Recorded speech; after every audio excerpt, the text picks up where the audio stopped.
One sentence that everyone keeps saying, even when I read about Sabyasachi for the first time, was every bride wants to be a Sabyasachi bride. It's so true to what he decided to start back in the day, in 1999, and bring the Indian culture to the West. Not gonna lie, I'm fascinated about the brand. I think, which is fascinating, how he can keep his brand consistent throughout every industry, every marketing channel he touches. That's true. I think achievements of his is like recognition, as you say, that starts with partnerships, right from naming the brands like Saks, Bergdorf Goodman, Christian Louboutin, Selfridges, Estee Lauder, H&M. Not to mention Starbucks, Pottery Barn. Yeah, first fashion designer to walk down the Met Gala carpet, celebrity clientele.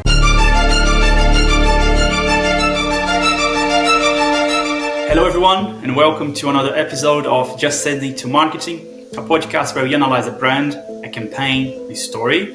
And I have Prachi with me. She's a luxury consultant. I'm Andre, a marketing strategy consultant. And today we're going to talk about Sabyasachi. Sabyasachi was founded in 1999 with the dream to become the biggest Indian luxury house. So Prachi, where do we start? It's a very difficult question, actually, about as to where we begin with Sabyasachi. There's too much to talk about, but we can start with his inspiring story. He was a middle class boy from Bengal, which is a place in India. He was just extremely fascinated with textiles and designs and fabrics, and so against all odds, he just went and he got an admission in NIFT. Which is a fashion technology college in India. He just started his journey from then. I think it cannot get any better because he started really small, and from there he went to getting an internship in London. He went from there to getting an internship in, I think, with foremost one of the research assistants in Victoria and Albert Museum.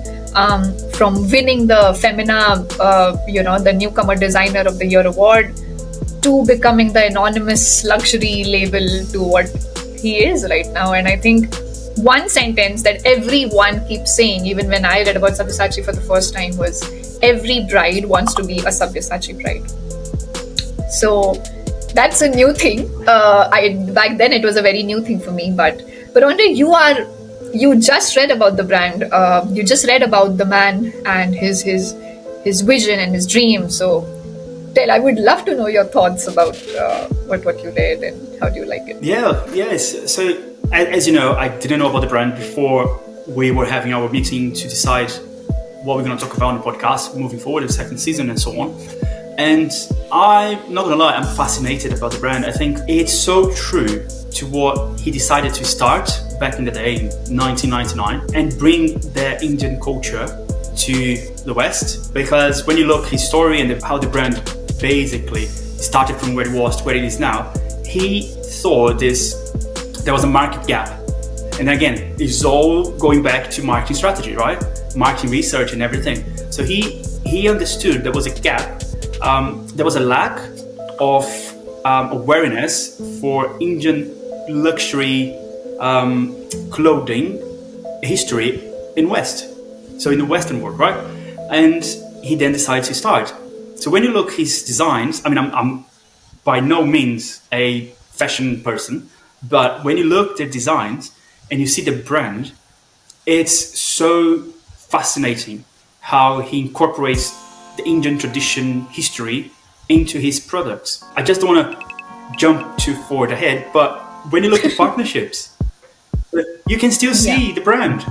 It doesn't matter in which industry he goes, which is fascinating how he can keep his brand consistent throughout every industry, every marketing channel he touches. That's true. I think just to name a few achievements of his is like recognition, as you say, that starts with partnerships, right from naming the brands like Saks, Bergdorf Goodman, Christian Louboutin, Selfridges, Estee Lauder, H&M. Not to mention Starbucks, Pottery Barn, which is not, you wouldn't expect a luxury clothing brand partnership with Starbucks. It's just his PR team or the man in general has his vision so clear that even if he partners with any other brand, you still feel that his motives, because his inspiration has been anything that is an inspiration from an Indian culture. It could be motifs, it could be florals, it could be saving animals for that reason, which leads me to explaining the logo that he decided. He comes from Bengal, which is known for their tigers. And in our culture, especially in Hindu culture, it's said that if you have a tiger as an emblem, it represents to Ma Durga, which is a goddess. So he has just tried and showcased that tiger in his every element. It could be on his belt. It's such a small logo, like it's this much, but it can go anywhere, on his sari, on his belt. And when a woman wears that, she automatically feels that she's powerful, or she's the another version of Ma Durga, or the goddess Ma Durga. So I think that is one of his plus points. First fashion designer to walk down the Met Gala carpet. Celebrity clientele. Every bride was a Sabyasachi bride. He changed his perspectives. He was always known for his rich red, which comes from Bengal, the color. But he designed for luxury clientele, and he changed his perception about, I'm not just about reds, I am also about florals, I'm also about pinks. So it's never certain. He has always been ahead of his game, like way ahead of his game. When you think being ahead of your game in a luxury market in India, of course, that comes with a lot of challenges. It does, yeah. So do you think Sabyasachi managed to insert his brand into, he saw the challenge, but he didn't change his product. He kept true to what he wanted to do, regardless of what people would say about his products and brand? Yes, I think he did. I'm not saying that he did not face challenges. I'm not saying that he was not criticized. Sometimes his designs were too bold for a market like India. So, for example, a deep neckline, if we could portray it in one way or the other. There are going to be people who don't approve of every design of his, but that didn't stop him. And I think that was clever on his part to come on the social media and then to apologize for the sentiments that he has heard through his designs indirectly. But that didn't make him stop his designs. That didn't make him say that, okay, I'm not going to do this anymore. I'm going to discontinue that. He portrayed that same thing in such a different way with glares on a woman's face to show that it's powerful. That's when he entered a lot of segments. He does menswear, he does accessories, he does footwear and everything. But in every segment that you see, it has those kind of motives and bohemian and a very exotic theme, if we can take that into account. But at the same time, Andre, I feel that now he has introduced too many segments. So that can be a bit challenging to know what is Sabyasachi actually known for. Now looking at it, at first I knew that he's famous into his luxury bridal wear. But as time passed by, I got confused myself as to what is he known for. Is he known for his jewelry? Is he known for his lipsticks? What was the one thing that he was known for? So I think that is also a big challenge for him to maintain all these segments and still to maintain a brand personality. So yeah, but recently on Statista, Andre, this brand is like 3 billion INR. Did 3 billion INR in 2023. It's recently taken over by Aditya Birla Fashion Group, which is they bought like 51% of stake in the designer brand for 398 crore. That's in INR. So as for the financials, Sabyasachi, who's from Calcutta, he posted a turnover at around 229.42 crore, which rose to 343.86 crores in 2023. So the brand is just on and on with these numbers, and I don't think there is stopping for him, is it? No, but especially with this kind of expanding to new industries, new market, different interactions with brands, and making with the H&M partnership, the H&M collaboration, you open your product to a wider audience. So people that followed him but couldn't afford, now they can have a piece, right? Or people that didn't know about the brand, now they know. So I think moving forward is a really clever way to keep expanding, because Sabyasachi has only 4 or 7 stores. I think 5 in India, 1 in Dubai, and 1 New in New York, York. yeah, yeah. So it is limited, especially when you look who are the countries that spend the most in luxury clothing. We're talking about Italy, we're talking about France, and surprisingly, we're talking about South Korea, Yeah, no, yeah, which for me was a completely completely surprise. Yeah, surprise. Correct. for sure, for sure. I think in terms of, I think what marketers can learn through Sabyasachi is one thing that he did not shy away to put forth his values. He did not shy away to say that this is what I believe in. This is what I want to, where I want to take my brand. I am not going to, he didn't listen to the chaos that was happening around him. He just ignored all of those facts and he just kept going and going. I think he's one person who talks about grit, the power of perseverance that you have to reach your long term goals. So I think that's what he stood by that himself. And one thing I've learned from him as a marketer, that he has those CSR values communicated extremely strong. For example, saving the endangered species. It could be work for elephants. It could be work for tigers. Like executing those animal prints on his fabrics and designs. Save for saris, love for saris that he introduced with the entry level product of 1,800 rupees just so that people can buy. I think these are the few CSR initiatives for animal love that he does, and the good thing is that he communicates and he promotes it in such a huge way, Andre, that even though you don't know about it, you still become aware because of the promotion he does and Yeah. the hold of social media. The social media are incredible to look. It's such a beautiful aesthetic looking designs, right? But there's only one thing I kind of feel a little bit, they need to improve here, right? They have over 5 million followers, and don't get me wrong, I'm not saying for them to reply to everybody. Right. However, they could interact a little bit more on the social. So just some sort of interaction, reply to a comment, put an engaging content there, and make people feel heard, make people feel seen. Because at the end of the day, you need those followers to interact with you, to buy from you, to be your brand ambassador, talk about your brand and whatnot. I agree. I won't deny this because, firstly, they don't have just Sabyasachi page. They have brides of Sabyasachi. They have grooms of Sabyasachi. There's a very interesting page called Diet Sabya as well, which who posts everything about fashion and what he does and what he not. But I agree to the fact that there is no interaction on the social media, and they have to take into account that e-commerce is the next thing.